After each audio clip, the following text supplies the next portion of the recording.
Welcome to World of Africa on WION World is One with me, Erik Njoka. This week, we look at why thousands of Nigerians are still under the clutches of the deadly sickle cell anaemia. The disease remains endemic in the country due to a lack of proper awareness, funds, and even government policies. More about that shortly. We begin this edition with a topic reverberating across the continent. Africa lacks a permanent seat on the United Nations Security Council, a situation that will likely remain for a long time. There are growing calls for the African Union to be included in the international forums, not only at the United Nations Security Council, but also the G7 and also G20 group of nations. But does membership in informal multilateral clubs offer Africa a useful alternative voice on global decisions? Let's find out in this next report. Late last year, US President Joe Biden, in front of the nearly 50 African leaders who had gathered in Washington for a 3-day summit, announced US support for the African Union to join the G20. Africa belongs to the table in every room where global challenges are being discussed, and in every institution where discussions are taking place. That's why I announced in September at the United Nations General Assembly that the United States fully supports reforming the UN Security Council to include permanent representation for Africa. And today I'm also calling for the African Union to join the G20 as a permanent member of the G20. Biden's call was the first by any leader on the inclusion of the continent in international forums. This set off a series of talks by other world leaders who even made tours on the continent, including German Chancellor Olaf Scholz, who called for the African Union to get a permanent seat in the group of 20 major economies with the hope of elevating the continent's role. As it stands, South Africa is the only African member of the G20, which was launched in its current form during the 2008 financial crisis as a way to bring together the world's top economies. There is precedent for international organizations participating in the G20, with the European Union also holding a seat. Indian Prime Minister Narendra Modi even wrote to the leaders of the G20 nations proposing that African Union be given full permanent membership. This in a bid to demonstrate India's commitment to strengthen Africa's representation and partnership in shaping global affairs. The dynamics, the global dynamics that are taking place require that there be some mental adjustments in geopolitical expectations.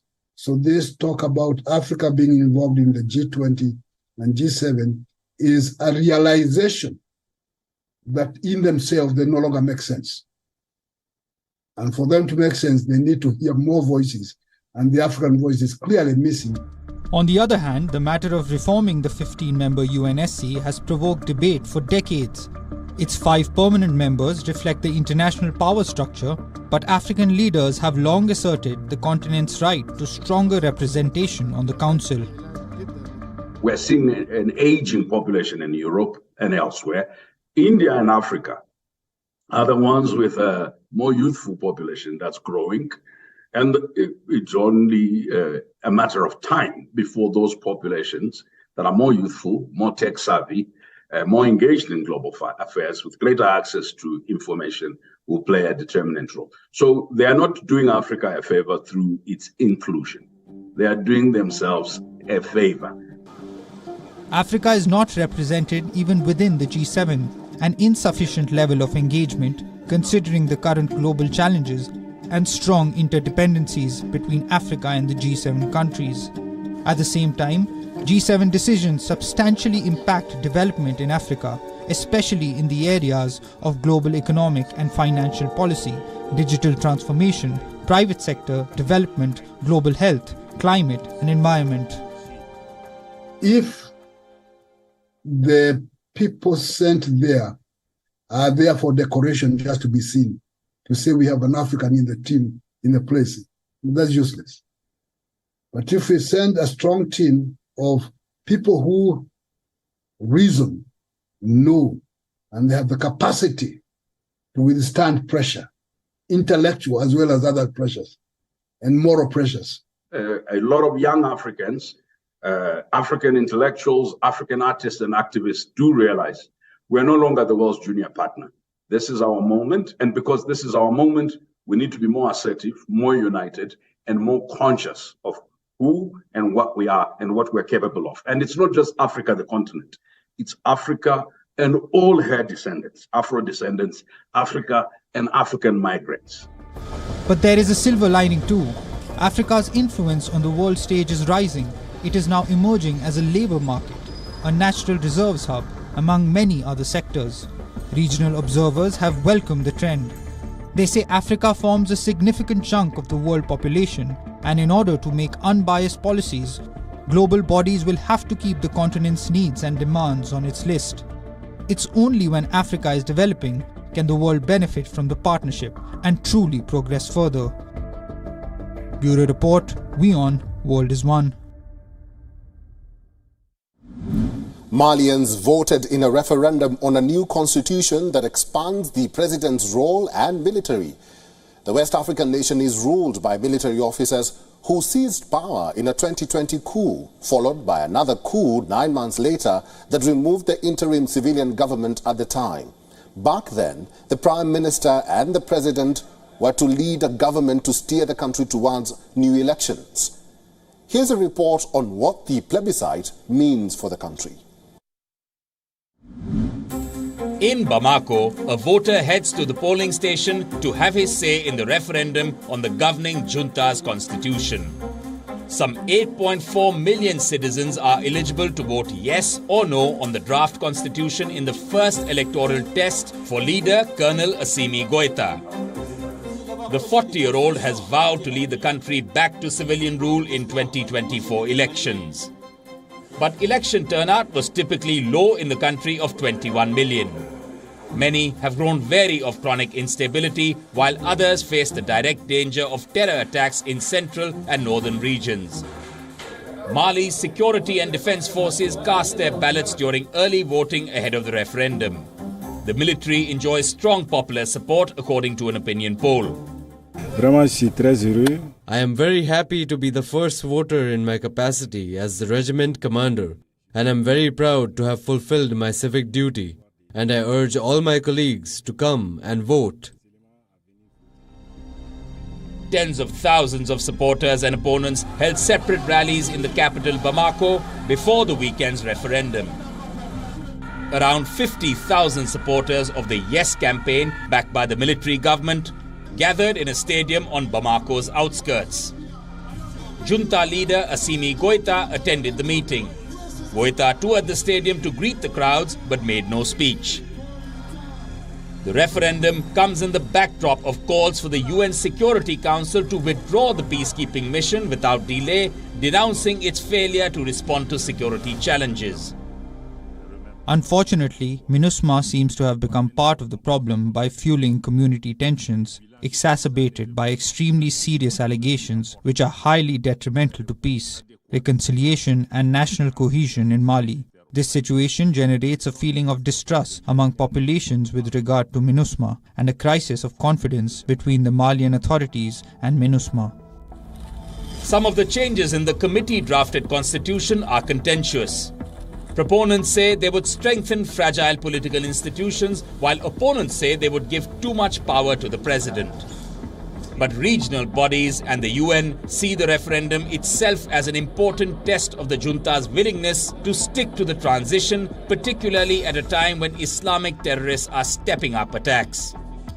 However, some opposition parties, pro-democracy groups and campaigners for the no vote say the non-democratically elected authorities have no right to oversee such a huge constitutional overhaul. They also say the proposed constitution hands excessive authority to the president. The religious groups in the country also stand divided. Secularism, whose definition is a variable geometry, is a trick that the rulers use as they see fit to lock down the religions. Bamako has broken its alliance with Paris in favor of Russia and its Wagner mercenaries. Disputed parliamentary elections in March 2020 and mass protests against the government unable to rein in the insurgency, corruption and economic crisis ended in a coup. Assimi Goïta initially appointed an interim president but kicked him out in a second coup in 2021 and stepped into the top job himself. Now, doubts are swirling over his commitment to step down next year. Bureau Report, WION, World is One. India and Egypt are considering barter trade and credit line agreements to aid Egypt's struggling economy amidst foreign currency shortage. Will Indian Prime Minister Narendra Modi's tour of the northeast nation offer any reprieve to Egyptians? Here's a report from Cairo. The Egyptian government is trying to counter high demand for US dollar via new sources of foreign currency. Many Egyptians complain they can no longer afford food or find jobs.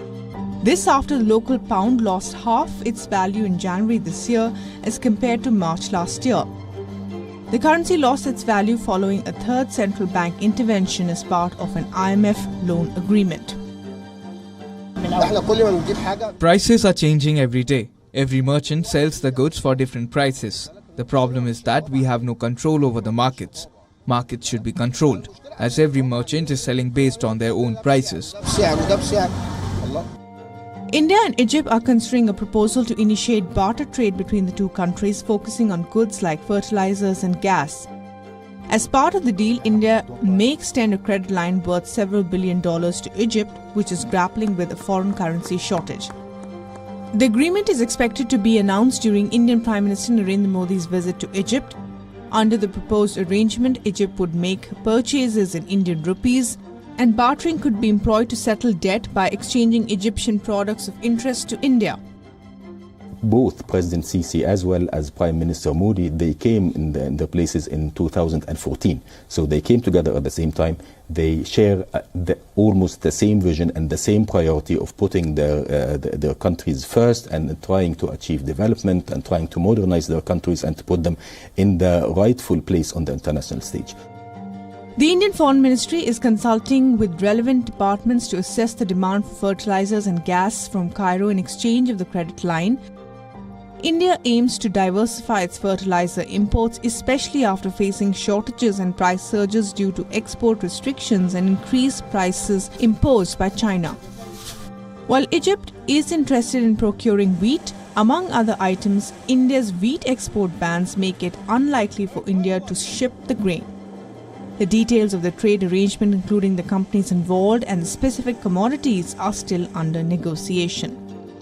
The potentials are there because even the 7 billion that we have reached last year was achieved in spite of the pandemic and in spite of the disruptions in supply chain because of the Ukraine crisis.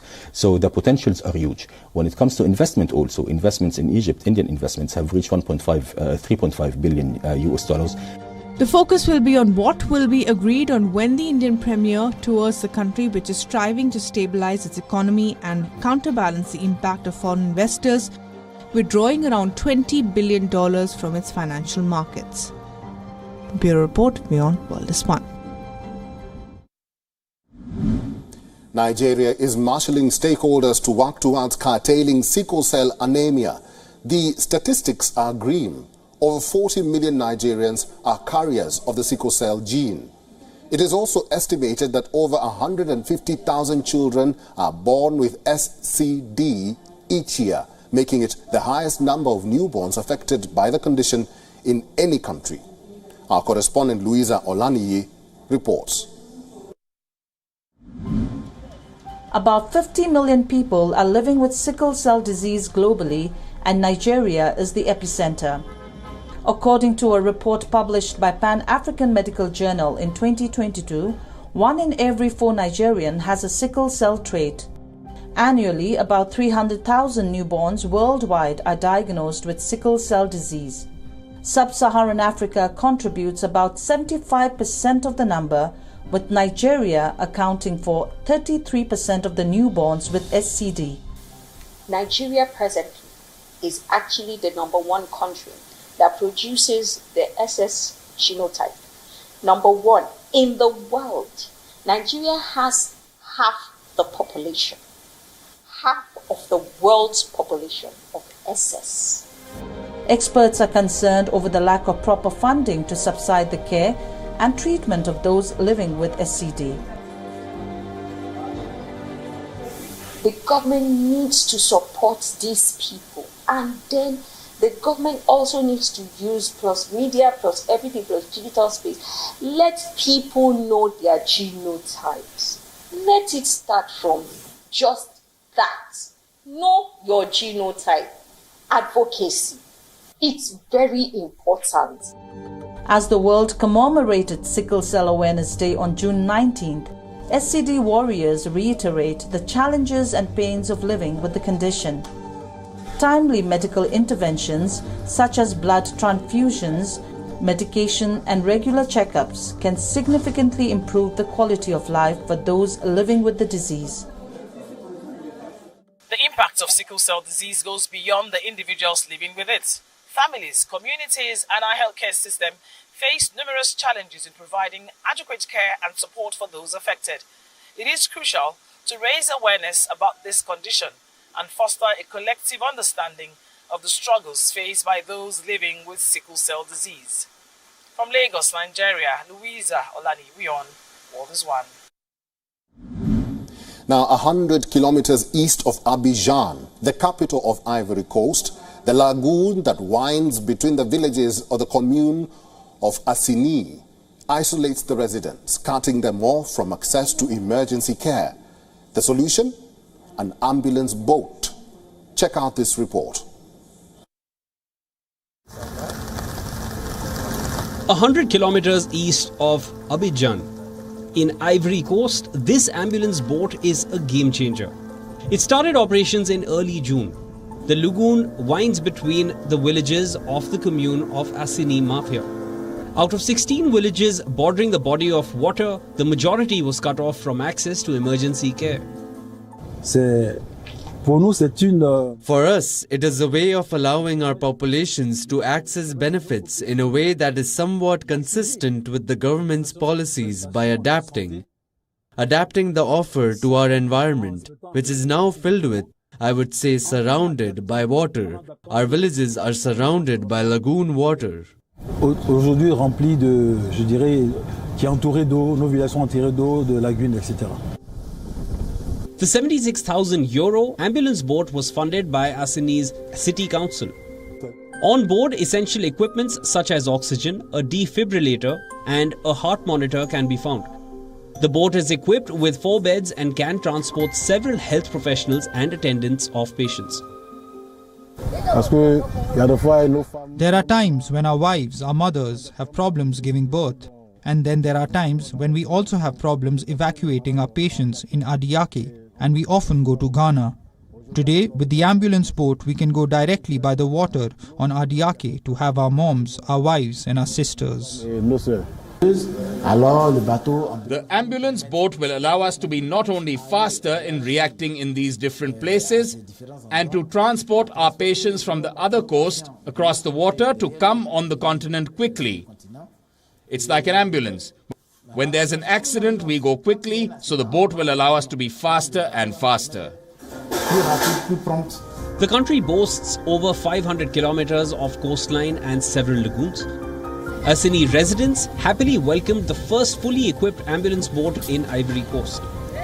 The boat ambulance named My Health in Ivorian is entirely made in the country. As the mayor awaits feedback, he contemplates commissioning a second one. Bureau Report, WION, World is One.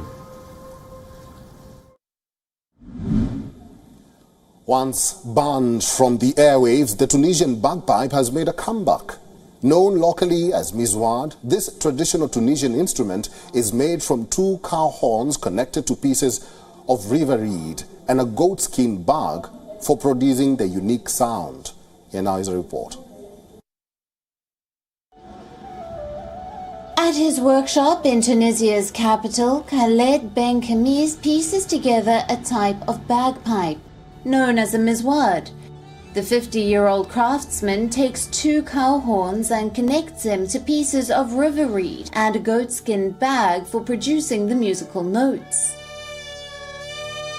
He has been making the instrument for 30 years.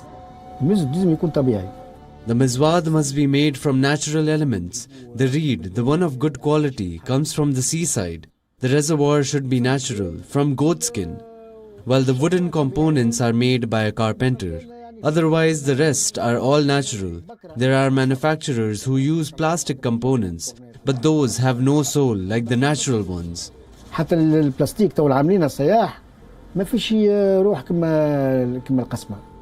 Most musical historians agree that the mizwad first appeared in Tunisia at the beginning of the 20th century and was confined to working-class suburbs for decades before growing in stature. Now it is being incorporated into other genres, including hip-hop and jazz. The increased popularity has seen commercial manufacturers turning to mizwads. Mizwad's musical style was frowned upon by authorities for associations with alcohol, drugs and prison, where many songs were composed. Tunisia's authorities banned the mizwad on public television channels until the 1990s, when leading folk artists undertook a restoration of the instrument's image. The instrument was not highly valued, and those who played it were considered socially inferior. People didn't know its importance or what it meant. We started to develop little by little. We endured the criticism, but despite that, we were invited to people's houses.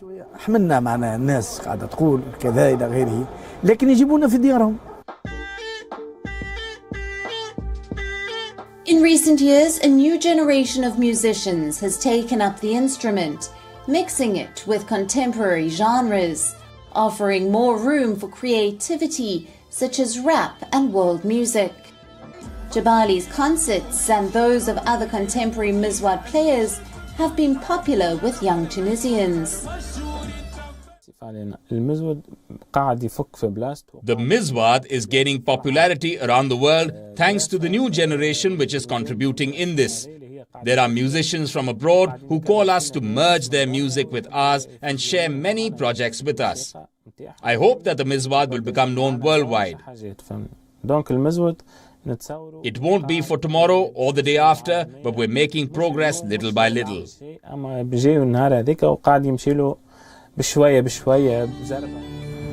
For Khaled Kemis, he is glad to see the revival of this instrument, as the mizwad occupies a prominent place in the history of Tunisian popular music.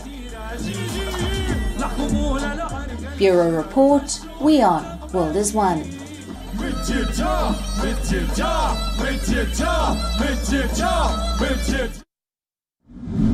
And that's it on this week's episode of World of Africa with me, Erik Njoka. Thanks very much for watching, and remember to stay in touch and share your African story with us. From the entire WION team and myself, goodbye.